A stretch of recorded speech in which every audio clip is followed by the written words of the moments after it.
Hello, welcome. It is the Nisha Jackson Show. We sure appreciate you being here. Make sure you go to nishajackson.com or onepeakmedical.com or takebrandx.com. Those are all great places to get your fix of Nisha Jackson.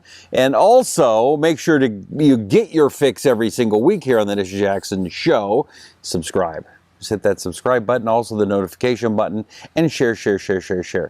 I'm a little anxious about doing this show today. I don't know why. I'm feeling a little off. He's so not anxious. Nice lead in, though. Thank you. Nice lead in. There are a lot of people that are anxious. I mean, anxiety has increased exponentially. Yeah, I mean, I don't remember people being anxious when I was a kid, and now every kid is paralyzed with anxiety today. Yes. Yeah. You know, I was just talking to a good friend of mine, and she said that her 13-year-old is not able to go to sleep unless he takes 2 of our sleep supplements and 2 of our stress PM supplements. This is a 13-year-old. So, it's so interesting to see these parallels happening in our world today where we don't have a lot of control over our environment. So a lot of the things that we're doing are creating even more anxiety and really with kids, because kids, part of what I want to talk about today is how to position your lifestyle so you have less anxiety. And some people are not calling it anxiety. They're just saying, I just feel anxious, or I feel nervous, or I feel unsettled, or I feel like I can't turn my brain off and sleep at night. I feel irritable. I feel like I'm snapping. I'm flying off the handle too easily. See, these are all symptoms of your body's fight or flight response. And the show today is really going to be geared towards how can you position your lifestyle so that you have less of these symptoms, of this underlying kind of nervousness or being unsettled. And we have to talk about it because so much of what we're talking about today with each other is wearing masks and what's happening with this organization and what's happening with the election and what's happening with, when's the next pandemic going to happen? And now we're rolling into the fall time and, are people going to get even more sick? Are the rates going to spike again? I mean, all of these things, just think about what people talk about. Yeah. I mean, everywhere I go, people are talking about something that is negative. Yeah. And so all of this constant negativity and lack of beautiful things like this or the weather, of course, we've had fires too. I mean, there's so much negativity. And having that constant negativity in our brain, no wonder we're a mess. Yeah. I mean, if you think about it.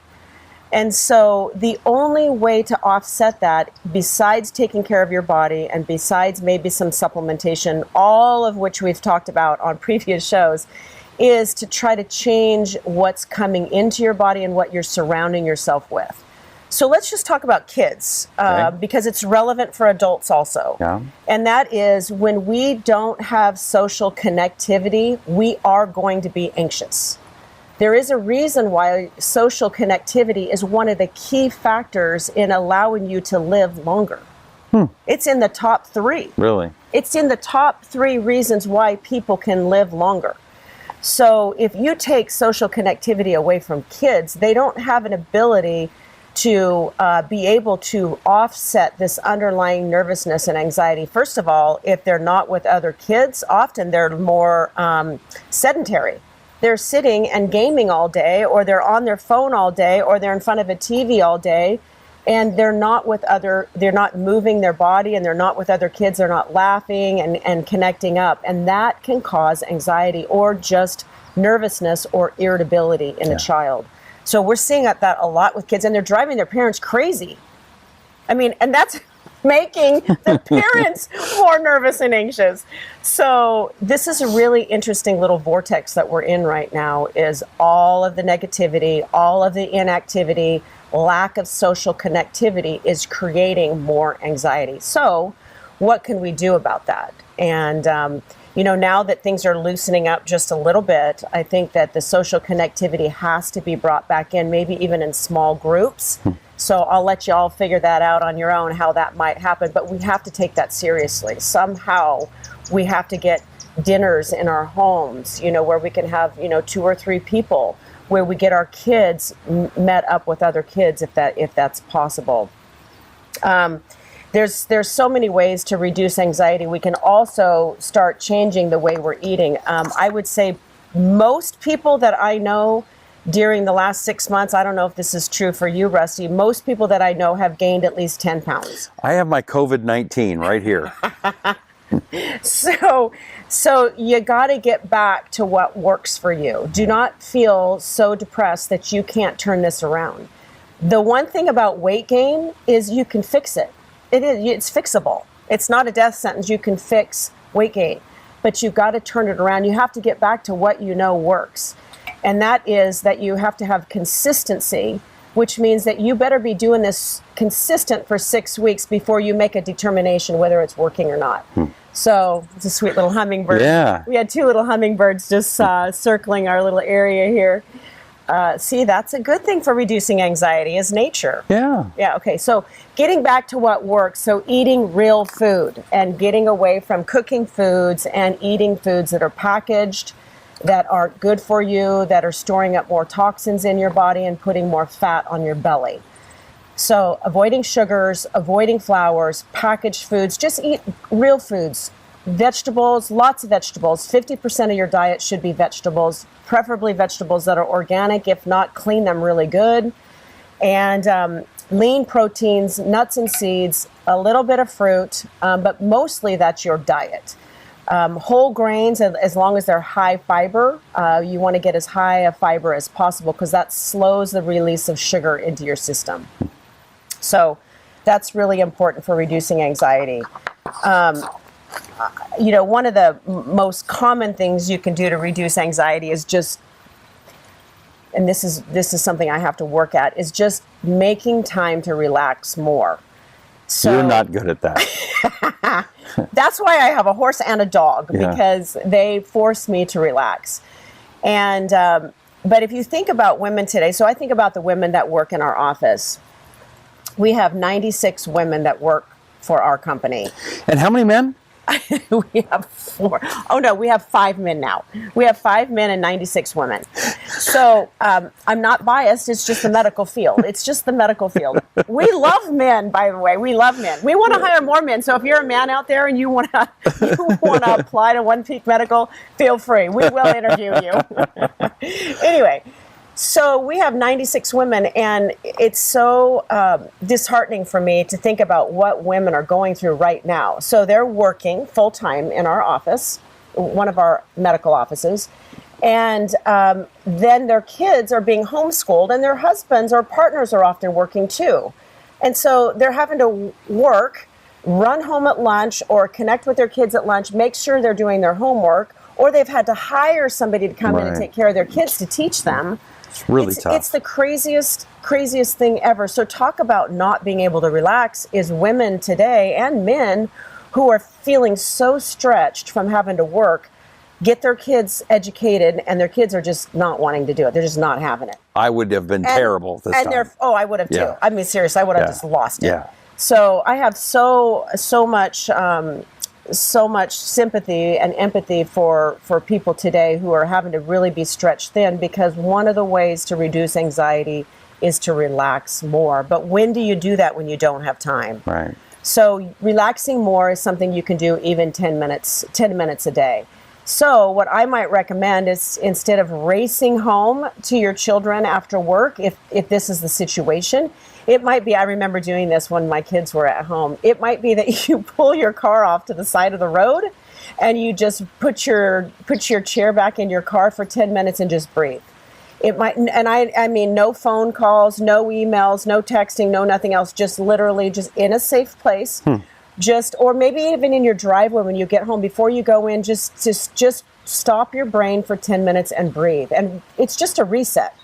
So there are some things, maybe just say, you know what, everybody, I've had enough for today. At 8:30 every night, I'm going to take a bath. It's going to take 15 minutes. I'm going to be in there. Don't you dare open that door. Don't you dare. And so these are some just little things you can do. Going to bed earlier if you can. Going for a walk after dinner by yourself with your dog. When is a good time for bedtime, you think? You have a... Yeah, so bedtime, I really think it's important. Now, this is just my personal opinion. I think it's really important to be in bed by 10. You really need 8 hours of sleep every night. That's just for if things are normal. So if you are, and I don't feel well with less than 8 hours. I mean, if I could go to bed at 10 and wake up at 6, that's like my natural, like if I don't set any alarms, that's my natural rhythm, 10 to 6. Now, I actually try to go to bed at 9 because I get up really early. So I get up before 5. So if I'm not in bed and pretty much asleep by 9, I'm kind of panicking because I need 8 hours of sleep. So the problem is that when you're under a lot of stress, you need more sleep. But that's not what people do when they're under stress. They don't sleep more. Right. They sleep less. But your body needs more recovery. So these are some things you have to think about, is that deep sleep is really important. But you have to tell your brain it's time to go to bed. So think about, what most people do before they go to bed. They're just trying to fit the next 10 things in before they get to bed, send the next 15 text messages, surf the internet for some stress relief by doing some shopping, and email a few, highly emotionally charged emails. That's not how you tell your brain it's time to go to sleep, because even the light off your TV and computer, or we've talked about this, people watch these series on TV like Yellowstone. I mean, that thing will get you revved up. I mean, You're into that one. I love Yellowstone. Okay. I haven't seen it. It's a high intensity show, but if you watch that right before you go to sleep, you're probably going to have some pretty significant dreams and maybe not get to the depth of sleep that you need. So just think about what you're telling your brain to do when you're trying to go to sleep. Is you've got to unwind and reduce the light that's coming into your eyeballs. Melatonin, I always think about Little House on the Prairie. I bring this up all the time because it's such a real visual, and probably a lot of people that aren't my age don't remember Little House on the Prairie, but anyone in the old days would use light to regulate their sleep cycles. So when the sun went down, it was time to actually go to bed. So, and then when the sun came up, they would wake up. So that's how melatonin works in your body, is that it goes up when the sun goes down and it comes down when the sun comes up. So it's supposed to be that way, but we're so jacked up with all of our light, our artificial light, all the way till 9, 10, 11, midnight. Right. And then you wake up in the middle of the night and you turn the light on to go to the bathroom, or you get your phone and you start answering text messages like 3 in the morning when you're peeing. So this is all stimulating the wrong brain chemicals for sleep. So that doesn't work. So this all causes more anxiety, which we have to start changing our lifestyle to get a handle on. And this is important to teach your kids, because they need to know these kind of things are not working for them. And even if they change 1 or 2 things, don't eat sugar at night, or you're going to have a blood sugar drop at 3 in the morning. You're going to be wide awake. So there's just little things that you can do that start surrounding yourself with nurturing things to calm you down, so that you're not running around like a little stress puppy. Right. Although I know some people that are so stressed out, they just can't even imagine a way to even calm themselves down. Yeah, and that's why you start simple. You start simple because you're not crazy. Panic attacks are not going to kill you.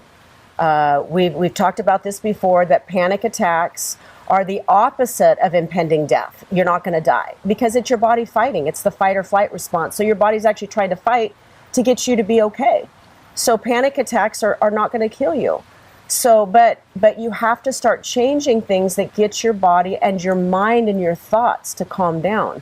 And that doesn't happen by being on your phone all day. Right. It happens by getting into nature and moving your body and getting things a little bit more balanced and feeding yourself high nutrient foods. That's how it happens. It happens by taking your social connectivity serious. Like, get together with people and laugh, watch a funny movie. Get the other endorphins moving in your body so that you can calm yourself down. That's how it happens. Right. It starts with just 1 or 2 things at a time. Really great advice. And if you want to find out more, also there's probably some supplements that would help a little bit too. Yes, so I recommend the mood supplement. Every single person that has any kind of irritability, anxiety, PMS, hormonal mood fluctuations, seasonal affective disorder, which happens more in the winter time, or kids that have irritability or mood issues but also can't sleep, the mood supplement works for both. It's very safe to use, can be used at night.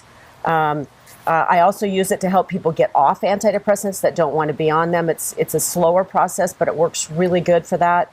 So, and we guide them through that at the medical office. So these are just some things that you can do that make a big difference. Really, really great stuff. Go to nishajackson.com to find out more about those supplements, what supplements that she just talked about, how you can get those. That's nishajackson.com. You can also go to onepeakmedical.com. Another great supplement is Brand X, which is a great little drink, the pickup sticks. Yes, that is a good drink. And actually kids can drink that too. It's high antioxidants. It's excellent for your immune system, but it's really good for focus and energy. So, and that's what people are lacking often today too. TakeBrandX.com is where you'd find that. TakeBrandX.com. Subscribe to the Nisha Jackson Show. Make sure you hit the subscribe button and the little bell so you get notified every time it comes out. Also, share it, like it on Facebook, let people know.